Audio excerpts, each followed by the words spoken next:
Hi there, I'm Dr. Chris Matthey. I'm the clinical director here at Authentic Counseling Associates, and today I'm going to talk some about establishing better sleep hygiene. It's one of the big five that I've talked about in other videos. And the big five are those things, those actions we can take in our lives, small changes in which can have a big effect on our physical, emotional, and mental health. Let me share my screen for my slideshow that I have prepared here.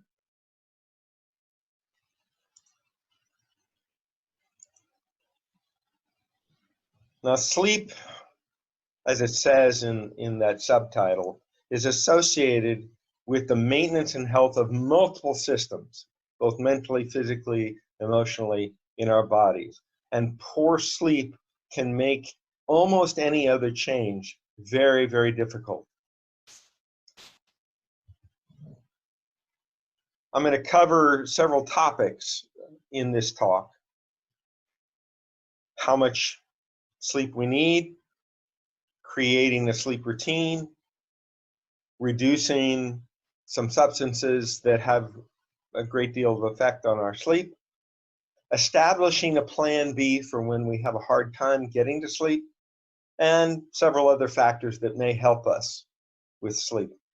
So let's talk about how much sleep do we need. There are many people that believe, oh, they don't need a lot of sleep. They've trained their body that they don't need sleep. Multiple research studies have shown that is a fallacy. Most active humans need at least 7 to 9 hours sleep per night. Another fallacy is we don't really catch up. We're doing damage when we do not get enough sleep.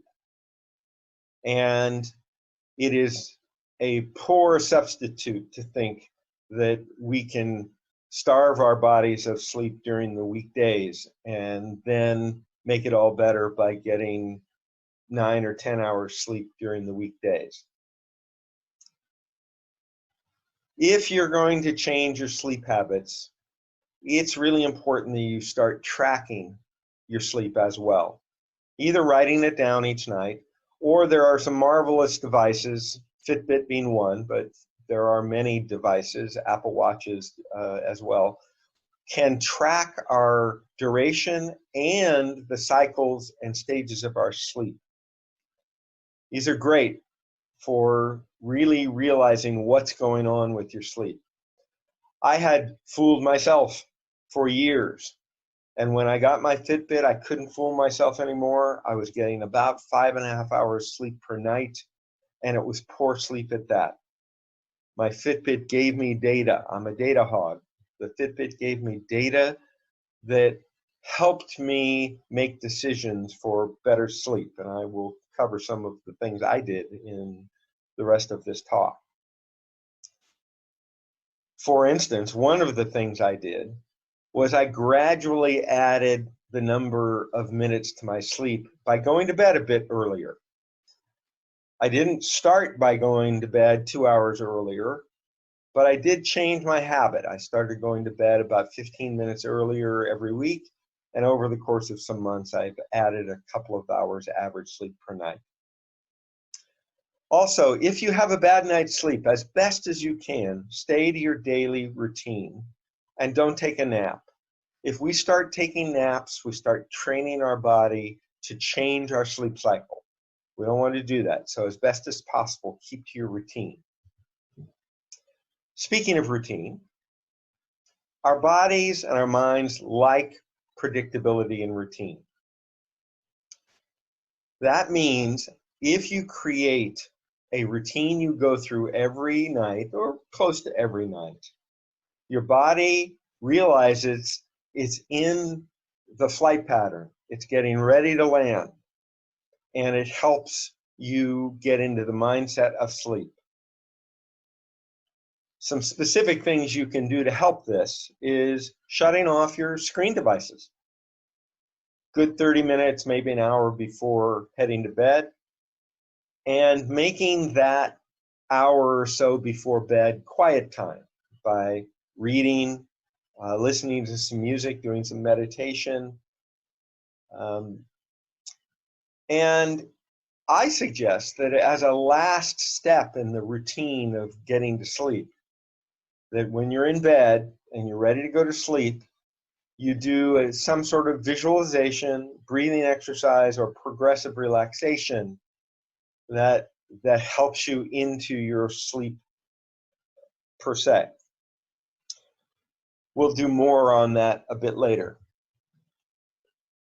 Now, this is a touchy subject for many people.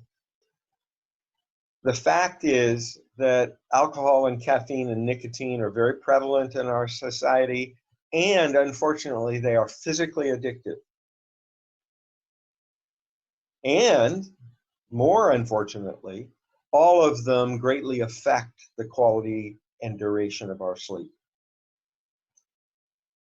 One of the first things you can do if you want to have better sleep and you use any of these substances is to push back the time you stop imbibing or intaking any of these things. Ideally, you push them back at least 4 hours before bedtime, that time when you stop using any of these substances. You could start by pushing it back an hour, then maybe 2 hours, then maybe 3 hours.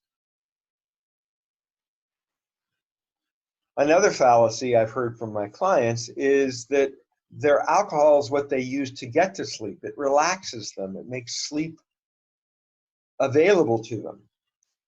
And it's a fallacy because, yes, indeed, it may make people sleepy and get them to sleep, but it really harms the sleep cycle and the sleep stages. And so the trade-off is not a good one. I think we'll all agree that cutting down to zero the use of any of these substances would be a good idea. But it doesn't have to start like that. You can start small. Small steps can make a big difference. Along the lines of predictability, having a plan B, what you are going to do if you can't get to sleep or can't get back to sleep. This reduces your ambient background stress if you know what you're going to do. The point being, don't toss and turn and fret and worry about the sleep you're missing if you can't get to sleep. Have a plan. For example, my plan, this is my plan B, doesn't have to be yours, but my plan B is when I can't get to sleep or I wake up and I can't get back to sleep, I do a set of what's called 10 by 10 breathing. I will cover more about that in a minute. If that doesn't work, I do another set of 10 by 10 breathing. And if that still doesn't work, I turn on the light and read a novel. I don't fight it. If my body needs sleep, in reading the novel and getting into the plot, I will start sleeping. I will nod off. The important point here is for you to invent your own plan B. It might be getting up and having some decaffeinated tea. It could be you just start reading. But eliminate that part of fretting and tossing and turning and worrying about it. There are several other factors that may help getting better sleep hygiene. For instance, ambient light. Light from other rooms, light from various devices and pilot lights and things like that. Eliminate as best as possible. Make it as dark as you can in your bedroom. Now, a corollary is turn around your clock so you can't see it. It creates light, and also, you know, the tendency is to want to look at what time it is if you wake up in the middle of the night. If you can't really do that, you won't be tempted to do so, because in doing so, you will wake yourself up more. Studies also show that lowering your body temperature helps you get to sleep and have better sleep. One technique is to take a shower right before you go to bed, and right at the end of the shower, run much cooler water on yourself for several seconds, maybe a minute or two. Lowers your body temperature, will help you get to sleep. Another technique is to take a very warm shower, very hot shower, about 30 minutes before your sleep. And when you get out and your body wants to cool yourself down, that cooling will help you get to sleep.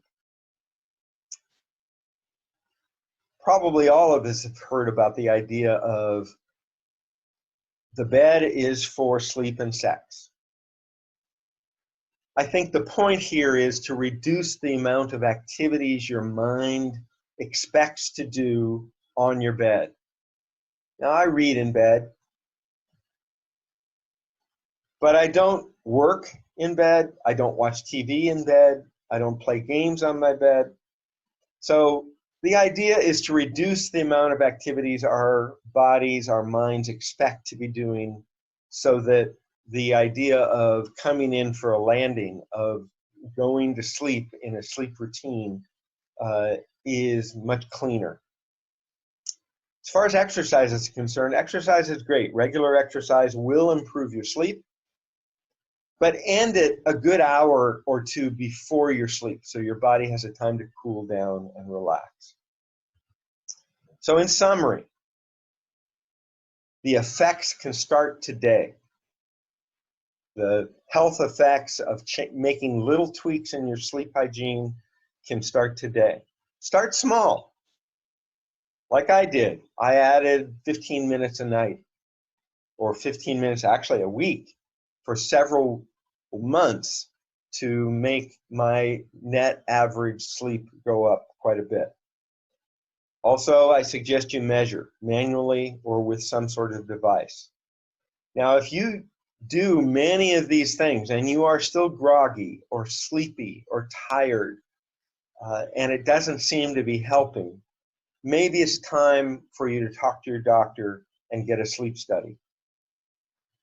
I hope this has been helpful to you. I'm going to unshare my screen so I can say goodbye. So thank you for listening, and stay tuned for many other videos that may be of help to you psychologically and health-wise. Bye-bye.